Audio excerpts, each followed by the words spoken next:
Y el viernes el PAMI dio a conocer que el 7 de marzo se va a presentar un vademecum con remedios gratuitos para quienes tienen PAMI. Son los remedios más típicos de las personas mayores de 65 años. Se hablaba de 170 remedios, pero en realidad son 170 drogas que, diversificadas en las diferentes presentaciones, llegan a 2.700 productos, remedios, sin costo para los abuelos. Hablamos con el Colegio de Farmacéuticos.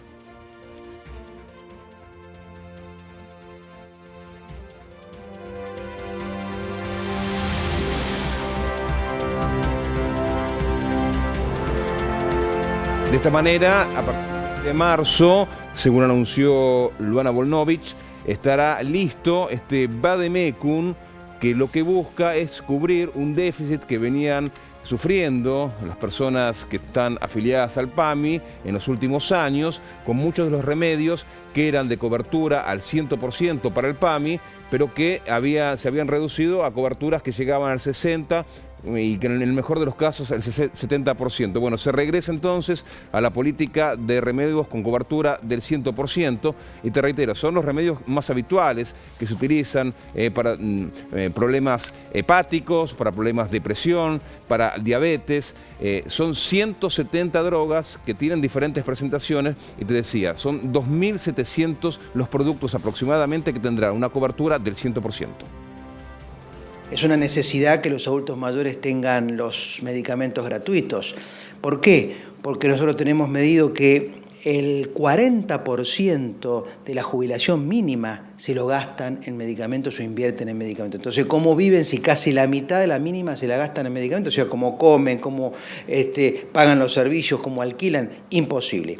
Así que va a ser una ayuda que ellos a partir de ahora no van a pagar esos medicamentos. Está por verse cuáles son esos medicamentos, habrá que esperar unos días hasta que esté el listado, pero seguramente se va a tomar un listado que viene de la Organización Mundial de la Salud, que son las drogas esenciales, es decir, que la gente, son drogas de comprobada eficacia, que la gente necesita tomarlas, y para tratamientos crónicos, es decir, aquellos que no se pueden cumplir, no se pueden suspender, hipertensión, diabetes, asma, es decir, todos esos problemas. Así que es una buena medida desde nuestro punto de vista. Problemas coronarios. Problemas coronarios también que hay que cubrir, y que el precio que han tenido en estos últimos años ha sido desorbitante, porque digamos la verdad, si bien el PAMI cubre un porcentual, es decir, el paciente va a la farmacia con la receta y paga el 40% o el 20% de ese valor, de ese precio de medicamento, pero es tan alto el precio de venta al público que no puede pagar, inclusive que nosotros nos dicen, no, tan caro, ¿hace cuánto tengo que pagar?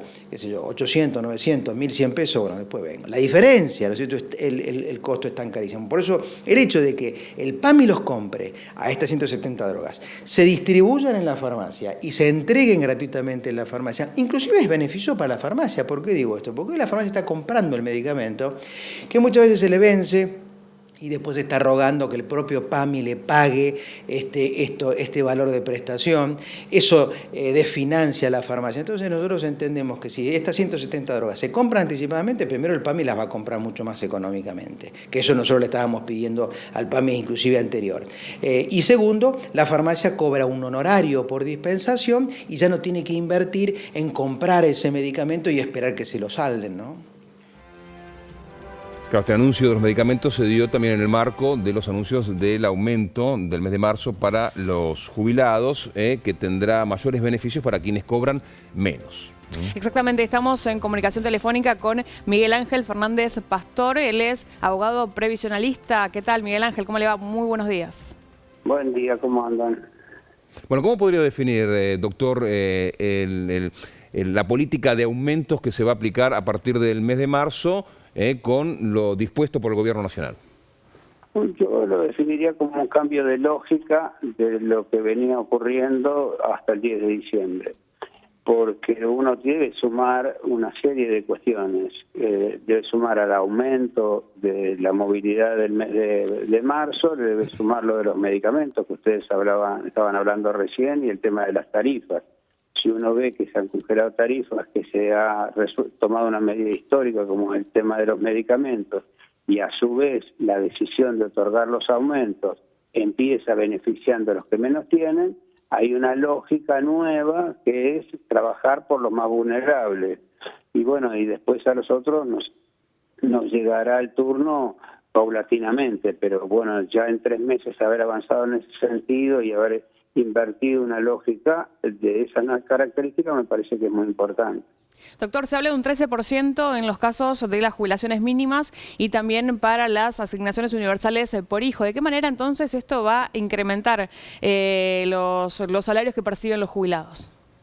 Bueno, de los que hasta el 74% de los beneficiarios del régimen previsional van a tener un incremento superior a lo que era la movilidad.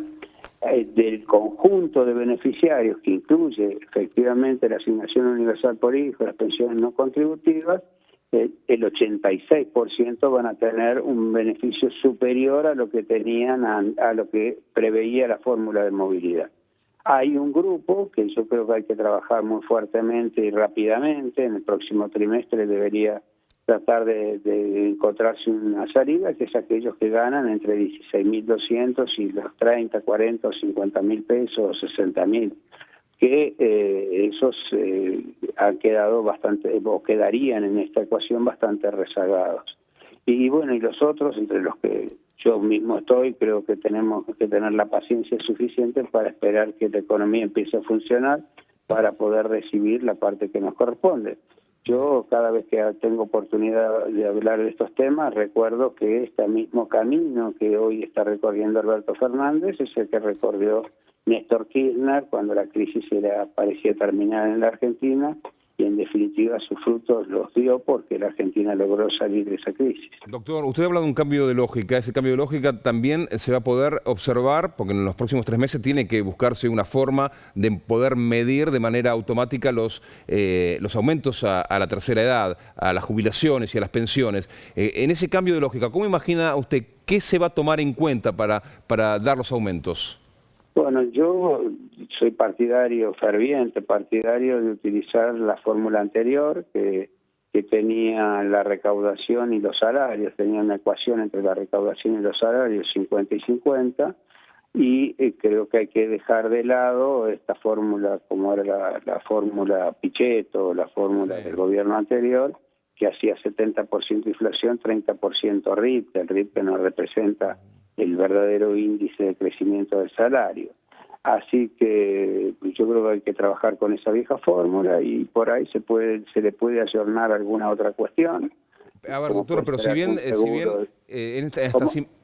en esta simetría no hubo un mismo aumento para quienes menos ganan que para los que más ganan, que las críticas que se han instalado en estas últimas horas, ¿usted entiende que hay algunos sectores que quieren instalar la palabra ajuste y otros sectores que hablan de una andanada, de una avalancha de juicios al Estado por esto?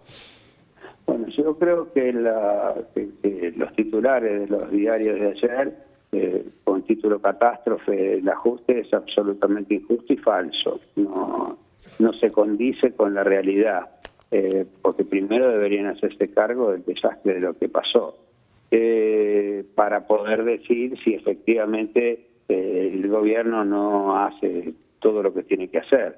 El gobierno lleva 3 meses y en esos 3 meses ha hecho una opción por aquellos que menos tienen y bueno, es una opción política en definitiva. Que las medidas se pueden mejorar, siempre se pueden mejorar, siempre se pueden prolijar. Respecto al tema de los juicios, creo que hay un bache ahí, hay un problema que no hace a la equidad, sino hace a la juridicidad, es decir, equitativamente deberíamos aceptar a aquellos que tenemos un mejor pasar, que los que menos ganan se vean beneficiados. Pero efectivamente, jurídicamente, como ya la Corte lo tiene dicho, en el caso Badaro, fundamentalmente, que la movilidad tiene que ser igual para todos, creo que ahí hay un